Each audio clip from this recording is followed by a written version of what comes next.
না, নির্বাচিত সরকারের পক্ষে তো যে কোনো সময়, যেহেতু জনগণের ম্যান্ডেট নিয়ে যারা কাজ করে, তো যে কোনো সিচুয়েশন, যে কোনো সিচুয়েশনে কাজ করার জন্য নির্বাচিত সরকারের জন্য তো সেটা অনেক সহজ হয়। স্বাভাবিকভাবে জনগণের আস্থা নিয়ে, জনগণের সমর্থন নিয়ে কাজ করতে হয়। সুতরাং আন্তর্জাতিকভাবে যেটা হয় সেটা তো আর বাংলাদেশের নিয়ন্ত্রণের বাইরে কোনো ঘটনা ঘটলে, কিন্তু সেটাকে মোকাবেলা করার জন্য তো স্বাভাবিকভাবে নির্বাচিত সরকারের সিদ্ধান্ত নিতে অনেক সুবিধা, কারণ জনগণের ম্যান্ডেট থাকে। এবং নির্বাচিত সরকার যেটা করতে পারে সেটা শুধু নিজের দলের মধ্যে নয়, প্রত্যেকটি দলের সাথে একটি সম্পর্ক, রাজনৈতিক সম্পর্ক যেটা থাকে সেটা তো সহযোগিতা করতে অনেক সহজ হয়ে যায়। কারণ সকলের সাথে তো আমাদের রাজনৈতিক সম্পর্ক আছে। আমরা ভিন্ন দল করলেও একটা জিনিস যেটা বিএনপি আগামী দিনে বিশেষভাবে মনোযোগী হচ্ছে, আপনাদের মাথায় রাখতে হবে, সেটা হচ্ছে বাংলাদেশের রাজনৈতিক সংস্কৃতিতে একটা বড় পরিবর্তন, যে আমরা জাতীয় স্বার্থে আমরা সবাই ঐক্যবদ্ধ থাকব। আপনারা নিশ্চয়ই লক্ষ্য করেছেন, আমরা প্রতিটি ক্ষেত্রে চাচ্ছি একটা ঐক্যমতের পরিপ্রেক্ষিতে, যে কথা বারবার বলছি আমরা, যে জাতীয় স্বার্থে যে জায়গাতে আমাদের ঐক্যমতের প্রয়োজন সেই জায়গাতে আমরা জোর দিচ্ছি। সুতরাং বিশ্বের যে সংকটগুলো হচ্ছে এখানেও আমাদের কিন্তু ঐক্যমতের প্রয়োজন আছে, যে জাতীয় স্বার্থ যেখানে বিঘ্নিত হবে আমরা ঐক্যমতে আসতে হবে।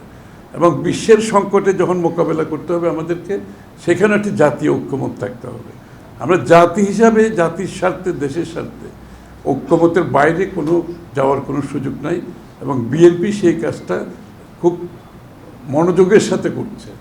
আর দ্বিতীয় হচ্ছে রাজনৈতিক কালচারে আমরা পরিবর্তন, সংস্কৃতি যেটা চাচ্ছি, একে অপরের প্রতি সহনশীলতা এবং অপরের সাথে ভিন্নমত পোষণ করেও তার প্রতি সম্মান জানানো, তার মতামতের প্রতি সম্মান জানানো, এই কালচারটা আমরা আনার চেষ্টা করছি। এবং এটা অত্যন্ত গুরুত্বপূর্ণ। এই সহযোগিতা, এই কালচার আমরা ফিরিয়ে আনতে না পারলে শত সংস্কারও কিন্তু কাজ হবে না। আমাদের রাজনৈতিক সহনশীলতা, পরস্পরের সাথে মতবিরোধ, মত পার্থক্য থেকেও একে অপরের প্রতি যাতে সম্মানবোধ আমরা না হারাই, সেটা অত্যন্ত গুরুত্বপূর্ণ। না, এটা আমি তো অন্য কোন দলের মতামতের উপর আমি কিছু বলতে চাই না। কিন্তু একটা জিনিস আমি বলছি একটু আগে, যেটা যে সকলের মতামত দেওয়ার অধিকার থাকতে হবে, কথা বলার অধিকার থাকতে হবে। আমাদের মধ্যে মতৈক্য না হলেও, মতভেদ থাকলেও অপরের বক্তব্যের প্রতি আমাকে সম্মান থাকতে হবে, আমি অতটুকুই বলছি। না, একটা বিষয়ে যে আমার মনে হয় রমজানের আগে নির্বাচনের ব্যাপারে একটা জাতীয় ঐক্যমত আছে, এটা সবারই মতামত একটা। সেই জায়গাতে দ্বিমত কোথাও আছে আমরা মনে করি না, এখানে সবাই ঐক্যমত। কারণ এটা বিভিন্ন কারণে এই জায়গাটা আমরা এসেছি এবং জাতীয় এখানে ঐক্যমত পোষণ করছে। এবং আমি মনে হয় এই সিদ্ধান্তের পরে জাতি অত্যন্ত, আপনারা নিশ্চয়ই আমার চেয়ে ভালো জানেন, জাতি কিন্তু অত্যন্ত আনন্দিত এরকম একটি সিদ্ধান্তে আসার পরে।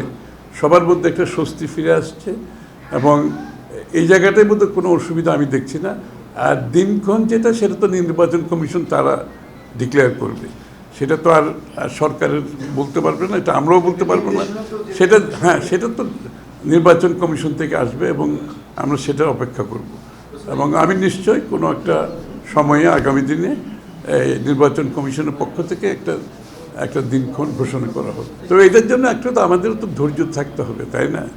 একদম অস্থিরতার মধ্যে সার্বক্ষণিক থাকলে তো চলবে না, একটু তো ধৈর্য ধরতে হবে জাতিকে, একটু সহনশীল হতে হবে। সুতরাং আমার মনে হয় আমাদের মধ্যে আস্থারও একটা ব্যাপার আছে। আমরা যদি একেবারে আস্থাহীন হয়ে যাই, সেটা কিন্তু আমি যে কালচারের কথা বলছি, যে সংস্কৃতির পরিবর্তনের কথা বলছি, আমরা সহনশীলতা, পরস্পর রেসপেক্ট থাকা, সেটার জন্য আবার একটু ধৈর্যও থাকতে হবে, তো তাই না? একদম অস্থিরতার মধ্যে থাকলে তো সমস্যা, এবং এটা কোনো জাতির জন্য এটা কাম্য না, একটা অস্থিরতার মধ্যে দিন কাটানো। আমাদের মধ্যে আলাপ আলোচনা হয়েছে, একটু ধৈর্য ধরি এবং আমরা সঠিক পথে যাব। জাতি অবশ্যই একটা গণতান্ত্রিক পথে চলছে, আমরা সেটা সমাধান করতে পারবো একটা সুষ্ঠু নির্বাচনের মাধ্যমে। বাংলাদেশের গণতন্ত্র ফিরে আসবে, অতটুকু আস্থা আমাদের সকলকে রাখতে হবে। আন্তর্জাতিক পরিস্থিতির সাথে আমাদের নির্বাচনের তো কোনো সম্পর্ক নেই, নির্বাচনটা আমাদের অভ্যন্তরীণ ব্যাপার, এটার সাথে আন্তর্জাতিক পরিস্থিতির কোনো সম্পর্ক নেই, কোনো কারণ নেই। না, এই জায়গাটাই তো প্রশ্ন। তা তো আইনগতভাবে যে কোর্টের রায় হয়েছে, নির্বাচন কমিশনের পক্ষ থেকে আসছে সব। সুতরাং সবাই একটা অপেক্ষায় আছে আর কি। আমরা আমরা দেখি সরকার কি সিদ্ধান্ত দেয়, একটু অপেক্ষা করি, একটু ধৈর্য ধরি। আমরা সরকার কি সিদ্ধান্ত দেয় আমরা অপেক্ষা করি। আমরা নিশ্চিতভাবে সরকার আইনের শাসনে বিশ্বাস করে, তো আমরা সবাই বিশ্বাস করি।